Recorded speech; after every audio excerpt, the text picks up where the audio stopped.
So ఇప్పుడు మనం ఈ లోపల అరటి చెట్లు ఎలా ఉండిద్దో మీకు చూపిస్తాను రండి. చూస్తున్నారా?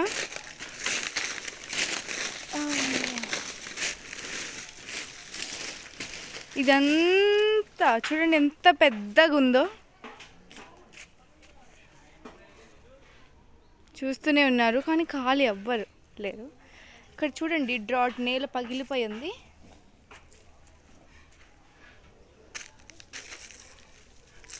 ఇక్కడ మాత్రం సెల్ఫీస్ చాలా బాగా దిగచ్చు, కానీ సూపర్ అమేజింగ్. ఇక్కడ మాత్రం చాలా చల్లగా ఉంది. ఇప్పుడు మీకు ఒక చిన్న అరటి గెల చూపిస్తాను చూడండి. చూస్తున్నారు కదా, ఇది సరిగ్గా కనపడట్లేదు, చూసారా? అండ్ ఇవి పెద్ద పెద్దవి ఎండ రాకుండా ఉండడానికి. అండ్ ఖాళీ ఇది కొంచెం ఇక్కడ నుంచి హై, కానీ రాత్రి ఇక్కడ మాత్రం ఎవరైనా ఉంటే చాలా భయం వేసేసిద్ది నాకు కూడా. సో మనం మళ్ళీ నెక్స్ట్ బ్లాగ్లోకి అడుగుద్దాం. బాయ్.